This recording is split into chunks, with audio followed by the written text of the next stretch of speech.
At ngayon nandito tayo sa City of Golden Harvest, Valencia, Bukidnon.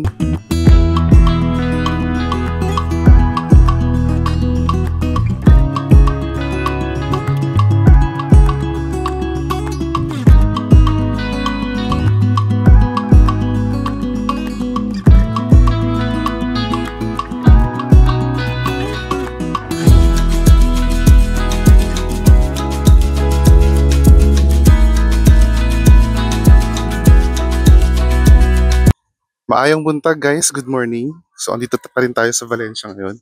So ang agenda natin today, pupunta tayo ng Musuan Peak, Lake Apo, then sa hapon pagkaya pupunta pa tayo ng RR Resort to swim. So ngayon, time now is 5:45 AM, medyo madilim pa. So pakita ko sa inyo. Po tayo ng highway from our hotel. Ayun yung kapatid ko. To. Pakita ko sa inyo mamaya kung ano yung sasakyan natin papunta rin sa jump-off point ng Musuan Peak.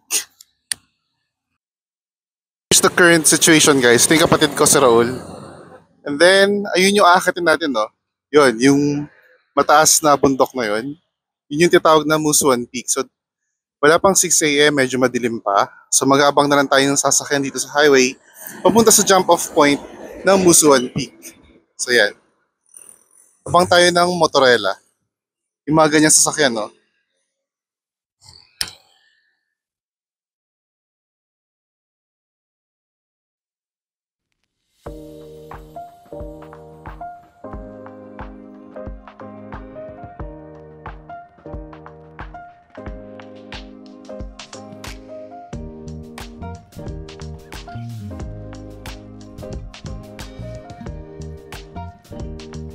Now crossing the street, going to Musuan Peak. Ito yung makasama natin, no? Hey!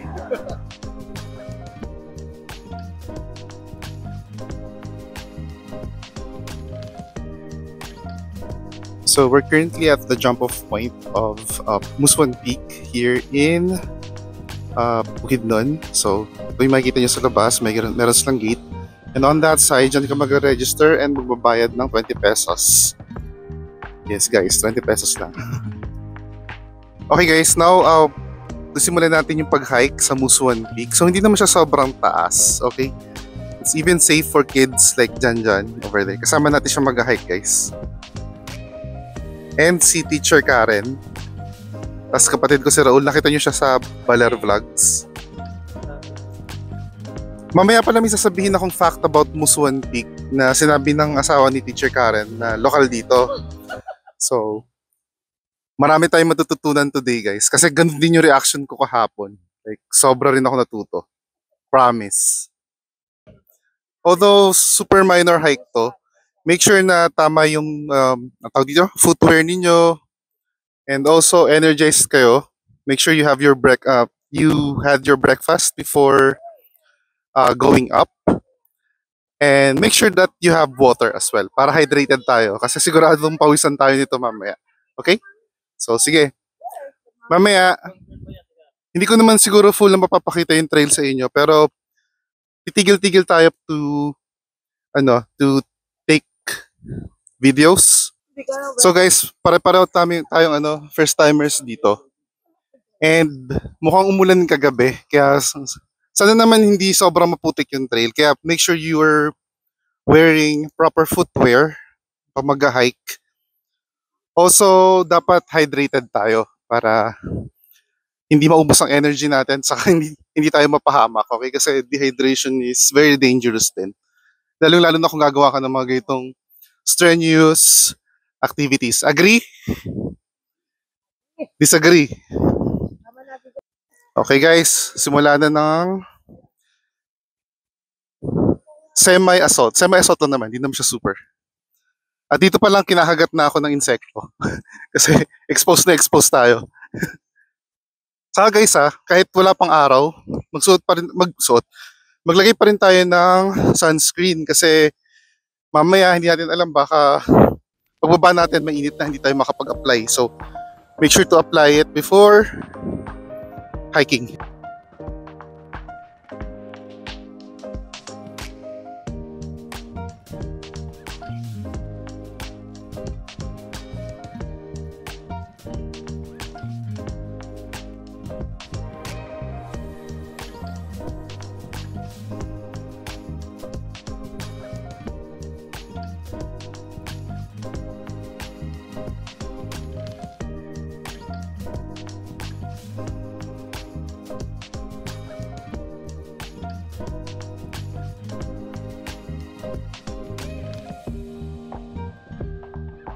Open ba? My birthday is January 21.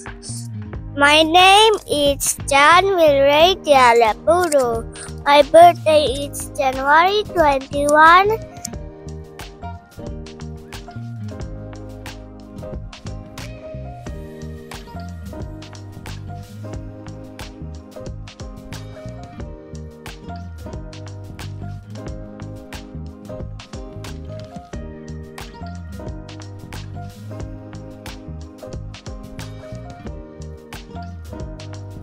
So guys, dito na kami nag-breakfast. Nagbaon kami ng pandesal, ensaymada, binake. And si Teacher Karen nagdala siya ng nilagang itlog sa pandesal. So, ang sarap mag-breakfast dito. I really advise that you do this in the morning and then you eat breakfast sa taas na. Pwede sa peak or halfway. So guys, nagpapahinga lang tayo rito sa may trail. Nandito tayo sa may... Ito. Parang shed. Ikaw, future attorney, gusto mo pa naman maging future lawyer, pero unang kaso mo, vandalism agad. Ano masasabi mo dyan? Balikan mo ako ng 2035 ah. Sino ka man.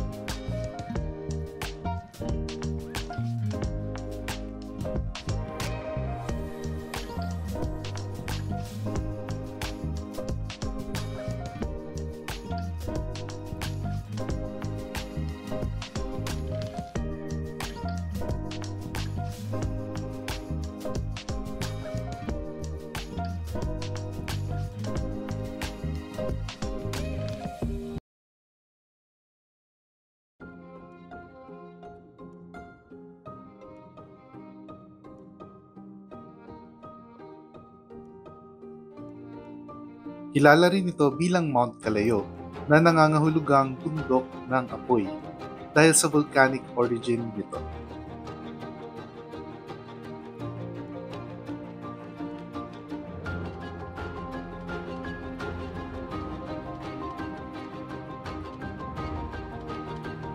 Muswan Peak or Mount Calayo is classified as an active volcano by PHIVOLTS, though its last recorded eruption was in 1886. Despite this, it remains a popular hiking destination.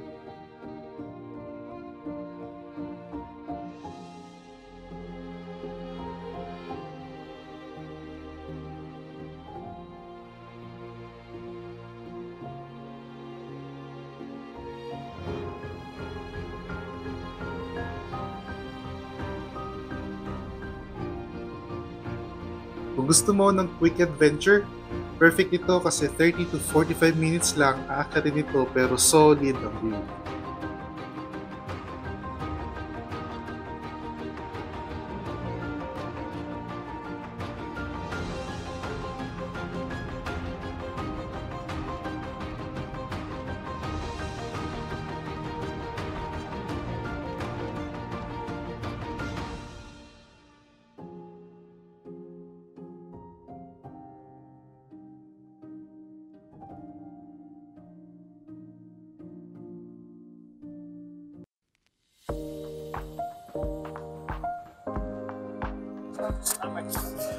Okay, pababa na tayo.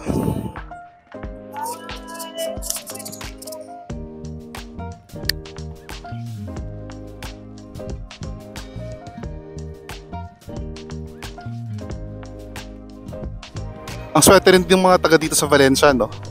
Kasi lapit lang nito eh. Tsaka hindi siya sobrang nakakapagod. Like, pwede mo siyang i-hike ng weekend or every weekend kang mag-hike dito. It's doable. Kasi hindi naman siya sobrang taas, hindi rin siya sobrang hirap akitin. Imaginein mo, no? Tatrabaho ka ng 5 days in a week, nasa kalsada, nasa office. And then, kung kailangan mo lang hugasan yung baga mo, hike ka dito. Diba? Mag-distress. Saka, yun na nga, exercise na rin. Kasi from the jump-off point, going to the peak, and pababa rito sa trail na to, naka 7,000 plus steps na tayo. So, konting steps na lang, achieve na natin yung daily step goal natin for the day.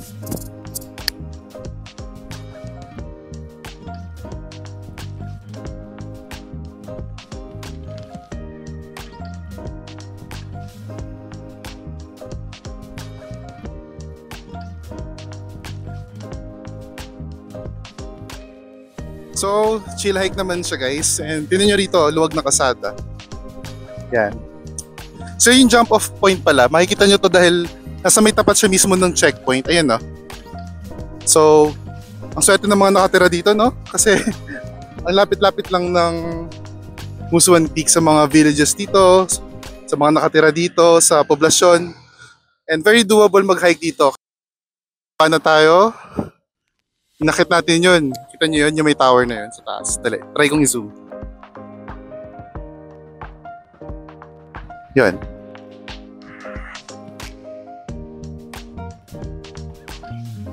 Alam mo ba na ang Bukidnon ang leading dairy producer sa Pilipinas? Dito nanggagaling yung malaking porsyento ng local fresh milk supply sa bansa.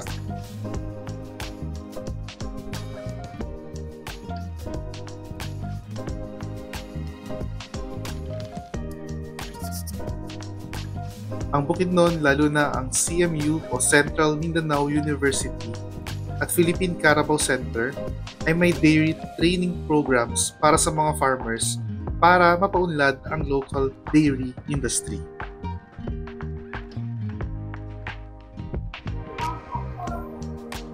So here they have fresh milk, chocolates. Grabe no, perfect na post-hike replenishment.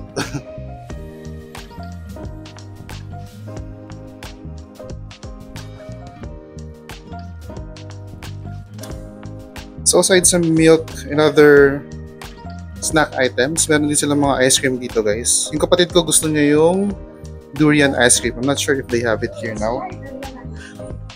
So ito yung ating mga constituents na mga gutom na.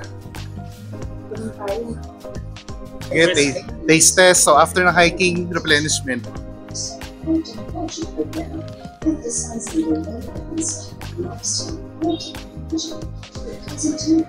Hmm.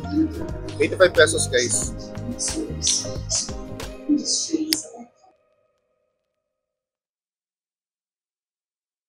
Sobrang nakaka-refresh tong gatas na to. Perfect na post-hike drink. Guys, ito na bilhin natin. Yung fresh milk nila 85 pesos. Si Janjan na-enjoy niya yung kanyang chocolate drink. Yung kay Raul, ayun. Yung kay Karen, hindi niya pinapakita kasi Red Horse yung binili niya eh.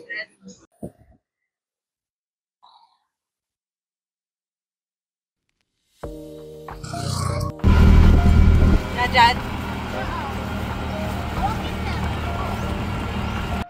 Tapos na mga harvest.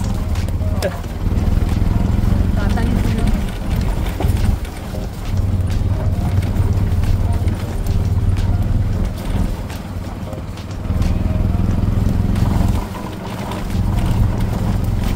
Pagpig niya ba isa lang beses na umuna? Tapos bago na naman.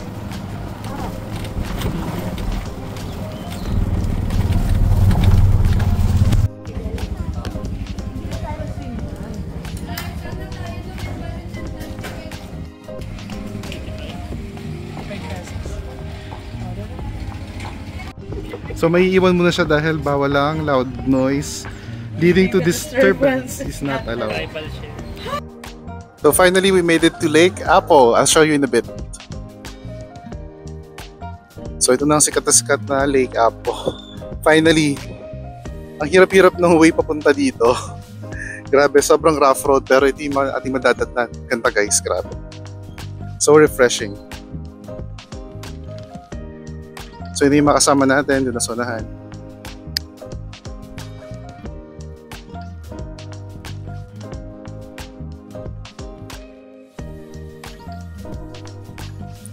So yan guys, isa sa mga activities na pwede natin gawin dito sa Lake Apo yung mag-picture taking. Let's look at the place, it's so picturesque. Picturesque. Spell nyo nga yung picturesque guys, sabi ganun.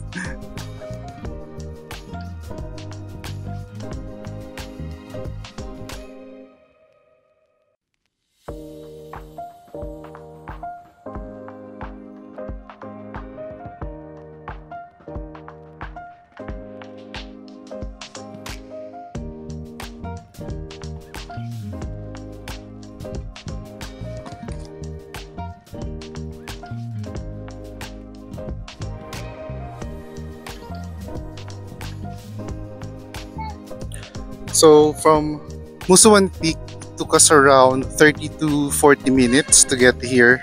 Sumakay kami doon sa tinatawag na Bao-Bao. Hello, Nice si Teacher Karen. Nice view daw, guys. So kung i-rate mo tong Lake Apo from 1 to 10, 10 being the highest. Relaxing yun. Oh, very relaxing view. Worth yung biniyahin natin. Correct. Ako siguro i-rate ko to... Teka, hindi ko alam eh. Sige, mamaya. Overwhelmed ako. Okay. Basta worth na worth yung biyahe natin, guys. Sobra. Sulit na sulit yung bukid ng trip natin dahil dito.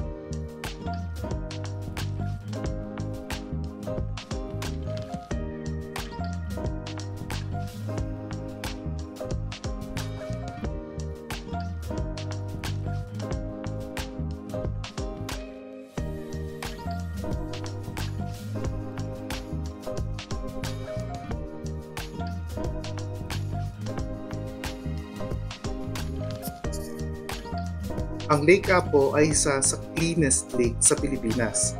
Dahil din ito sa efforts ng community, nananatili itong malinis at well preserved.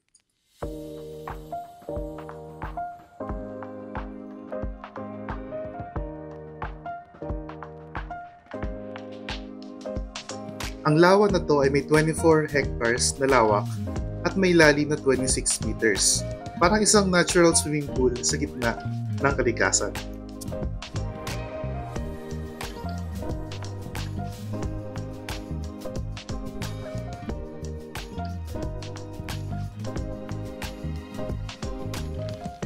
A hidden paradise indeed.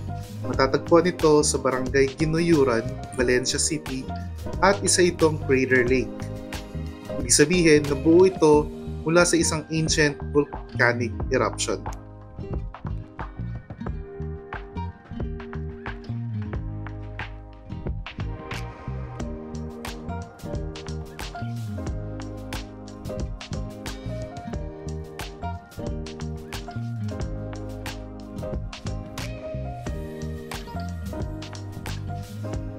Apo means elder or ancestor.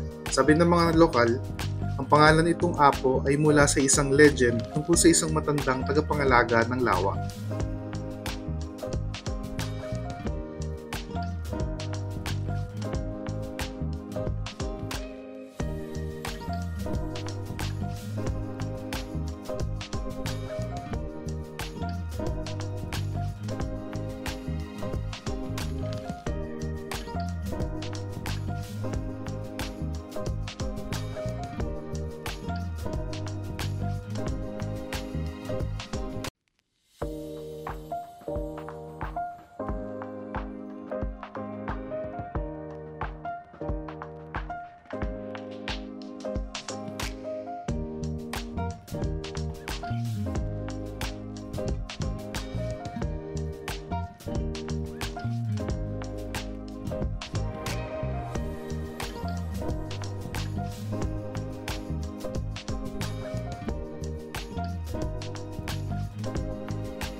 Welcome to our resort.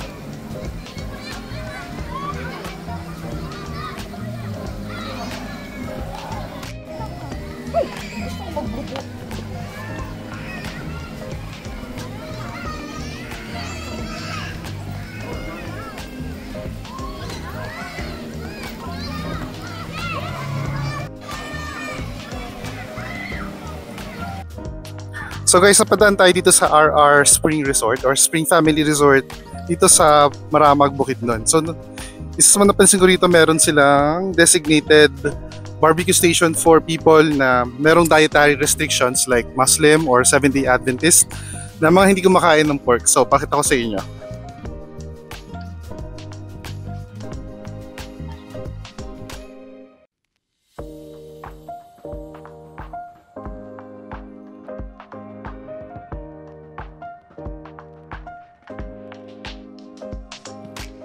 So, bali apat kami dito, tatlo kaming adults and isang bata. Binayaran natin is 360 pesos.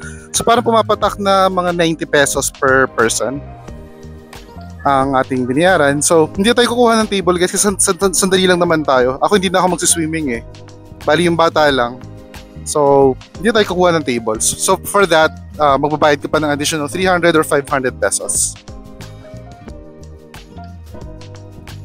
And meron ditong pool na private. You have to pay 150 pesos aside from the entrance fees na binayaran kanina. So yun siya, walang tao.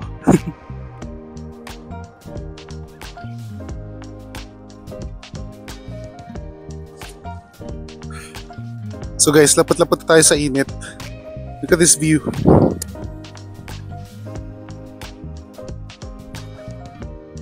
So what I like about this resort is, you know, may mga spaces pa rin dito na malilim, especially now na sobrang init. So tingnan mo, may mga trees, dito pwede kang pahinga and magtago muna sa sikat ng araw if you don't want to get sunburn. So guys, very important na gumamit tayo ng sunscreen ha, bago ka lumabas. So recommended talaga dito sa Philippines is SPF 50. So guys, dito muna tayo kasi wala daw ditong bayad, or so we know.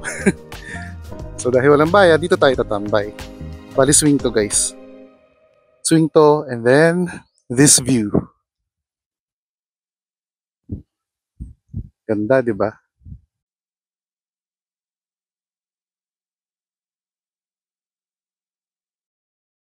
So dito sa RR Family Spring Resort, hindi lang basta swimming pool, ang tubig dito ay galing sa natural spring, kaya malamig, fresh, at wala daw chlorine. So perfect ito pang refresh sa mainit na panahon.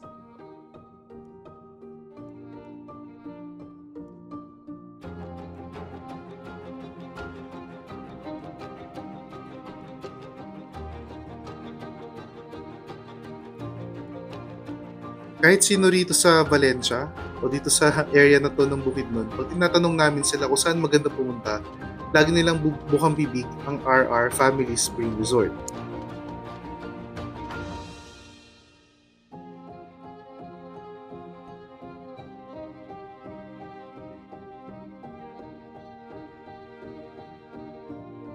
Napapalibutan ng lush greenery ang resort na to, kaya relaxing at presko ang ambience.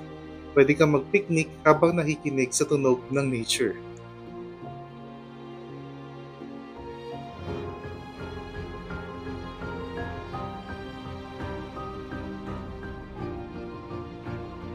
Sabi din nila na ito daw ay resort for all occasions.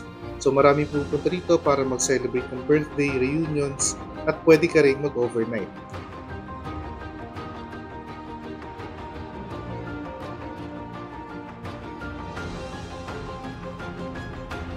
At kung ako naman ang tatanungin, na-observe ko na maraming Instagram-worthy spots dito. Mga green spaces, landscapes, garden, poolside. Kaya ang dami-daming nagpapapicture dito at ang dami-dami rin nagko-content dito.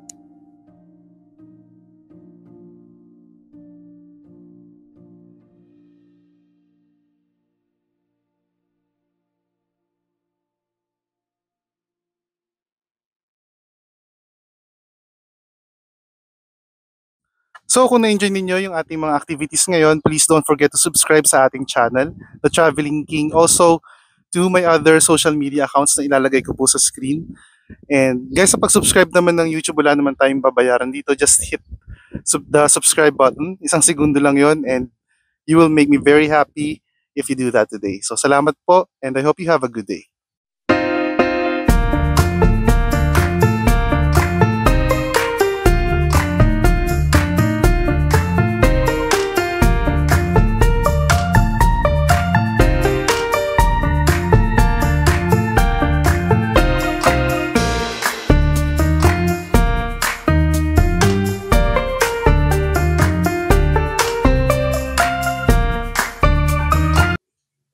Two words. Happy birthday.